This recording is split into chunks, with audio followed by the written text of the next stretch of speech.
So last week we discussed the transition from the LAATs of the Grand Army of the Republic to the Sentinel-class landing craft used by the Galactic Empire, but there's one vehicle that kind of fits in between that was used during the Clone Wars that I realized I've never done a video on. So today we're going to focus on the new class shuttle, the role it played during the Clone Wars, and how it sort of represented that transition from the Republic to the Empire.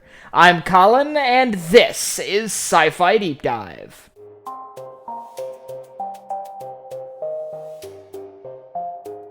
Remember, if you enjoyed this video, to head down below and hit that subscribe button. So, the new class shuttle played a pretty substantial role within the Republic military during the Clone Wars. While the LAAT was devised to sort of deliver troops onto a battlefield, the new class was more designed for carrying VIPs and small numbers of troops over longer distances, mainly in between star systems, meaning that this vessel was more equipped for long-range transportation and was far sturdier in a construction standpoint, designed for, deep space and long-range transportation. So today let's talk about the history and the role it filled, but let's start with the numbers. Designed by Cygnus Spaceworks, the new class shuttle, which was actually designated an attack shuttle, was about 18 meters long, a little over 18 meters long, making it pretty large for a transport, at least within the Grand Army of the Republic, but compared to what would come later, it's actually relatively small. At sublight speeds, it could do 850 kilometers per hour, at least in an atmosphere.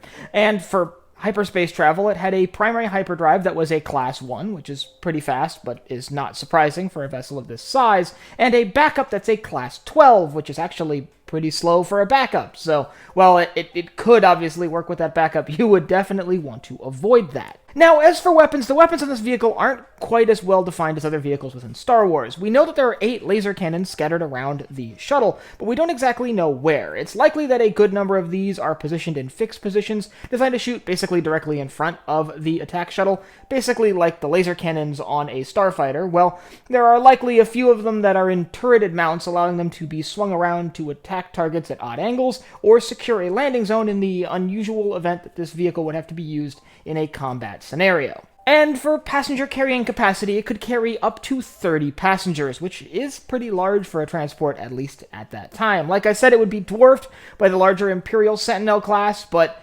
for Republic forces during the Clone Wars, that's a massive transport, especially compared to something like the LAAT. So let's talk about the role it filled, but first, like the video about the transition we talked about last week, we have to start with the LAAT.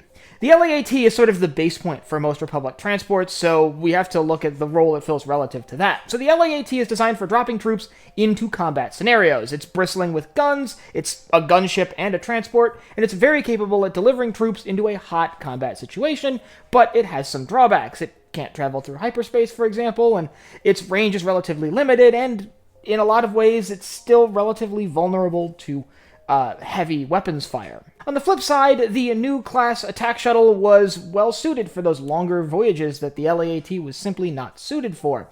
It had a hyperdrive and a much larger carrying capacity and a much sturdier frame, meaning they could take a little bit more punishment, even though they couldn't dish out nearly as much punishment as an LAAT. That being said, they could carry a fairly large number of troops or personnel over an incredibly long distance, which made them favorable with the Republic for moving units between capital ships or across interplanetary distances, which is kind of expected. The really interesting thing with this shuttle is actually not its role during the Clone Wars, but what happened immediately after the Clone Wars. As the Empire shifted to a strategy that involved pouring large numbers of troops into a combat scenario, the sort of trend towards the LAAT stopped. The LAAT was great in a combat sense, but suffered in a transport sense, as it had a relatively small transport capacity.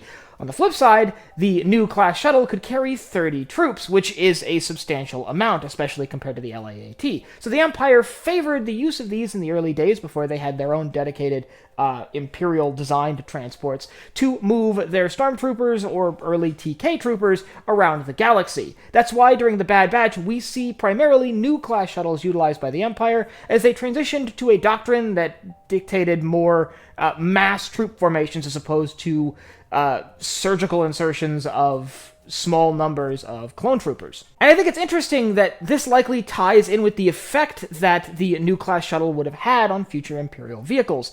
the vehicles that would ultimately come to replace it, the Sentinel-class landing craft, and to a lesser extent the Lambda-class shuttle, have a lot of similarities in common with the new class attack shuttle.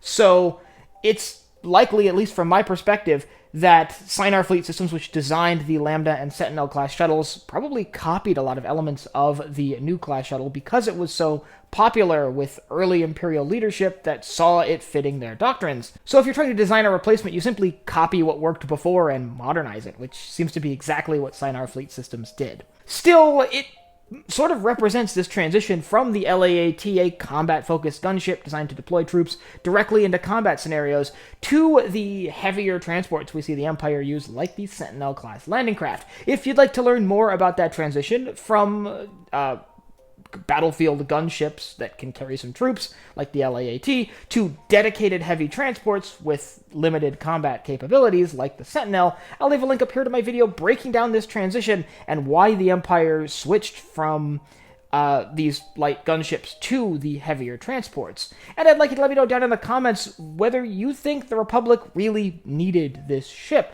After all, they've got a wide variety of capital ships, and, well, obviously the Empire made good use of it. Did the Grand Army of the Republic really need this long-range shuttle? Or was it kind of redundant when the Republic had a variety of ships, many that predated the war, that could have filled this role? And if you have anything else you'd like to see me cover in Star Wars or anywhere else in science fiction, you can let me know down below in the comments. Last but not least, if you enjoyed this video, head down below, hit the like button, the subscribe button, and the bell icon so you get notified when I upload new videos. So for Sci-Fi Deep Dive, I'm Colin, and I will see you next time.